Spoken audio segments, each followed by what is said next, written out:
Good morning, guys. How are we all doing? Happy hump day, everybody. Welcome to Fed Day. Hope you guys are all well. I am Dan from Trading with Dan. This is our Bitcoin morning update. So if you guys wouldn't mind smashing that like button, we shall go straight over to those Bitcoin 4-hour charts. There we go. So yeah, Bitcoin on the 4-hour. However, we want to draw this downward sloping trend line. Even if we drew it here, you can kind of see that we are basically trying to break above it right now as we speak. Obviously we've got that resistance area here that we've got to get through, which is obviously the top is about just over 39,000. That is obviously the main thing we need to do. Again, we were below this larger time frame upward sloping trend line. But yeah, obviously how you draw in that could massively affect kind of the angle it is here, but nonetheless we are there or thereabouts. Realistically, we've got to get above here, and also realistically speaking, we're just waiting to see what happens from the Fed. Obviously 50 basis points is what the general consensus is, and if there is to be anything other than 50 basis points, the market thinks that it potentially could be 75. It wouldn't be 25. So obviously there's a small chance of a 75%. 75%. Imagine that. That would be 750 basis points. There's a small chance of a 75 basis point hike. So obviously if we do only get 50, that small chance of the 75 has to then be factored out. So we could get a little bit of a rally, a little bit of bounce in the markets based off that alone. And then it will be a case of what comes through with the conference call afterwards, which is obviously the more important thing, because that's where the Fed likes to obviously give its forward guidance, its jawboning, with obviously what little credibility it has remaining. So yeah, we'll have to see what happens there. I mean, on the off chance there's only a 25 basis point, which in all fairness, in my opinion, the risk is actually there's more likely to be a 25 than there would be a 75 basis point hike. And you just got to remember, you just got to look at in the context of everything that's gone on in the past year or so with inflation, and the fact they've only done one 25 basis point raise so far. So just to do one more now wouldn't be too crazy, but obviously the market would be absolutely euphoric if that happened. So yeah, we'll see what happens. But obviously this little bounce we're having here, surely some of these shorts are going to be de-risking, i.e. buying back their positions into obviously the event today. So maybe we do get a bit of a bounce into it, and then obviously we then get the decision, listen to the conference call, and the market makes a decision from that point. So yeah, stock markets, I mean, not doing a lot, but just obviously above this support again.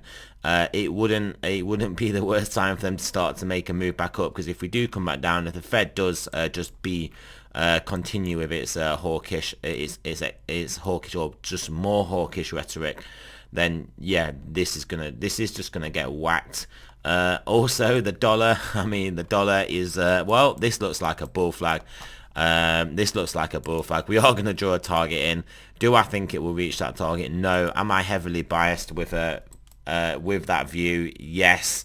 But shall we draw it on anyway? Yes. And that gives us a target of 106. At which point, obviously, the world is going to be the world economy is going to be collapsing at this point. The world is basically short dollars. The world needs dollars to service its debt, to buy its commodities, its food, everything. So in effect, the world is short dollars. It needs to buy dollars. So obviously, the higher dollars go up in price, the more of a squeeze it puts on the global economy. This is not sustainable. In light of what is going on, and is certainly going to cause issues. The 10-year also, I mean, it can't realistically keep going. This is obviously this price here in the 10-year is the Fed's work done for it. It has jawboned this all the way up here. The market thinks it's going to raise, well, I don't know, 11 or 12 times, 12 hikes, 25 basis point hikes this year, or in this rate hiking cycle, and I just don't understand why the market thinks that is true. I do not understand why market participants in this market think that is going to happen. It literally isn't going to happen. The Fed is not getting its rate anywhere near 2.5–3%. Just not, it's not possible. They're literally gonna maybe at worst raise 350 basis points this time next one, on the one after, and then we're done. Then we're going to be breaking all sorts of things. Market is going to be wrecked. There's going to be problems in bond markets, problems in the currency. I mean, just look at currencies at the moment. I mean, we've got this is obviously look at this. The euro is absolutely tanking. Yeah, euro is tanking because of obviously what is going on in euro. But look at the ruble. Look, hey, it's not doing so bad, is it? So sanctioning who? Sanctioning what? What is going on? And then, well, the Japanese yen as well. Obviously, you got a 1- this collapsing. I mean, there's just all sorts of crazy stuff going on at the moment, and things are basically going to pot in these markets, and we are literally just. We are. If we carry on as we are, if the Fed carries on as it is, we're gonna have like a Black Monday in the next month, maybe month and a half tops. We're gonna have like I don't even know, a 10% move down in stocks, maybe between 10 and maybe even between 10 and 20% move down. There's going to be a gap down. There is remember all those all that passive. I mean, there's all the FUD that we had that people don't seem to be mentioning much at the moment about obviously the passive investing into obviously these ETFs, and then obviously when they liquidate, they're going to wholesale liquidate everything, and the market will literally go no bid. There will be no bid, and it just will tank. So yeah, there we go. Well, there will be a bid, but it'll be about 20% lower in the market. So yes, we've got all that to look forward to. Basically, if the Fed carries on, the Fed knows this. They are not stupid. Like one thing you can say about the Fed is they definitely aren't stupid.